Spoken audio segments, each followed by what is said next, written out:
Представете си свят без болка, без страдание. Един свят на абсолютно гарантирано щастие. Звучи почти перфектно, нали? Ами ако цената за тази утопия е самата ни човечност.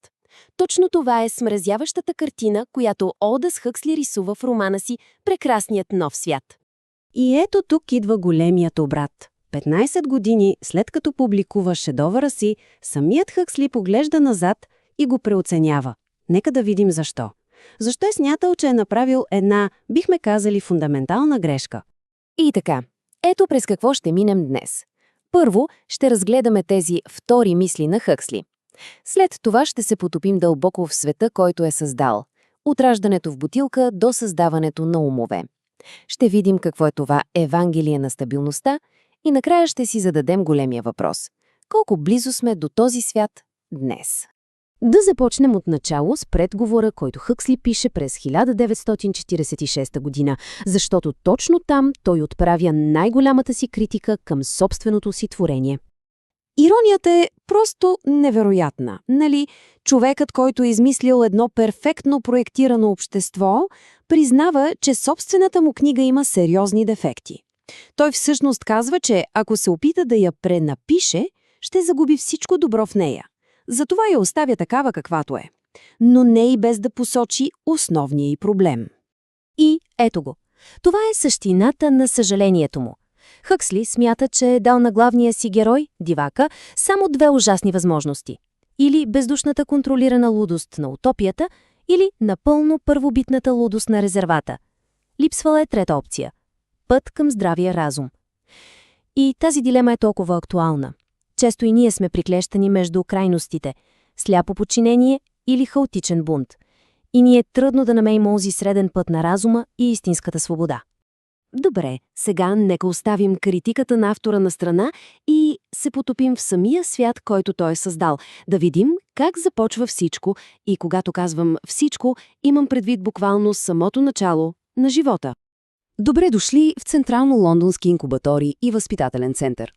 Още на входа виждаме мотото, което управлява целия този свят – общност, однаквост, стабилност.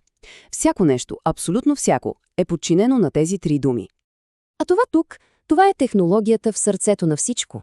Процесът на Букановски не просто създава живот, той го стандартизира, прави го на конвейер. Само си помислете, индивидуалността е напълно унищожена още преди раждането. Всеки е просто копие от серия. И ето я целта, казана направо. Не става въпрос за подобряване на човешкия вид, а за постигане на пълна предвидимост. 96 еднакви работници за 96 еднакви машини. Ето това е фундамента на стабилността. Разбира се, не всички са създадени равни. Това е биологично програмирана кастова система. Съдбата на всеки човек е решена не от талант, не от усилия, а от количеството кислород, което е получил в бутилката си. От интелигентния елит, алфите, чак до полуидиотите епсилони, създадени за най-простата работа. Но разбира се, да създадеш телата е само първата стъпка. След като ги разбутилират, започва истинската работа – психологическото програмиране. Целта е да се гарантира, че всеки не просто приема, а обожава своята предопределена съдба. Само си представете тази сцена. Стая пълна с бебета от каста Делта. Те пълзат щастливо към пъстри, красиви книги и прекрасни рози. Радват се, гукат от удоволствие, докосват картинките, миришат цветята. И точно тогава, в пика на тяхната радост, се включват оглушителни сирени, звънци, а подът под тях се наелектризира. Можете ли да си представите? Чистата детска радост умишлено се превръща в ужас и болка. Това е образованието в този нов свят. Добре де, но защо? Защо да мразиш цветята?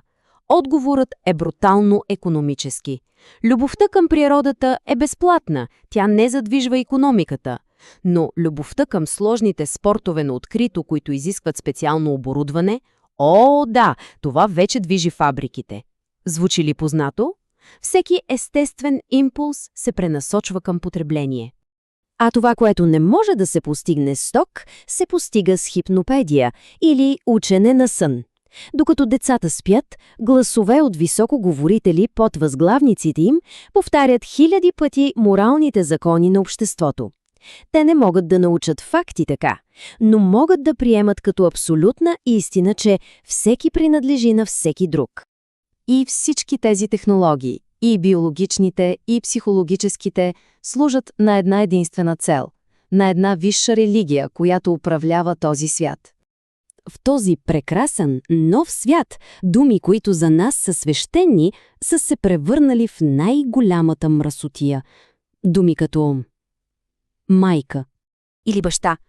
Самите думи предизвикват срам и неудобство, защото се свързват с живораждането, един, според тях, отвратителен и примитивен акт.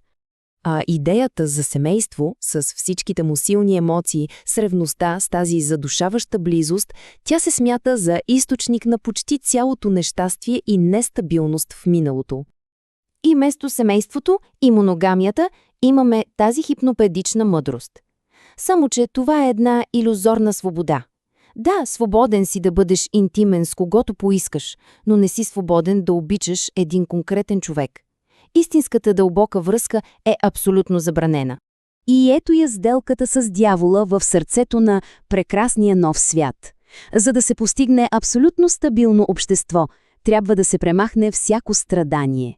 А за да се премахне страданието, трябва да се премахне всичко, което всъщност прави живота смислен – любовта, изкуството, науката, свободата. И тук кръгът се затваря. Връщаме се към онзи предговор от 1946, защото Хъксли не просто критикува романа си, той прави и ново, далеч по-тревожно предсказание. Помислете само за това. През 1931 Хъксли е смятал, че такъв свят е на 600 години разстояние. Само 15 години по-късно, след като е видял възхода на тоталитаризма и ужасите на Втората световна война, той вече вярва, че това бъдеще е на по-малко от век от нас. Той е видял предупредителните знаци в своята епоха. Въпросът е, виждаме ли ние нашите? И това ни остава с един последен, отворен въпрос. В свят, който все повече търси комфорт, незабавно удовлетворение и избягване на болката на всяка цена, в свят на масова консумация и социално инженерство, доколко сме се доближили до утопията, от която дори собственият ти създател се е страхувал?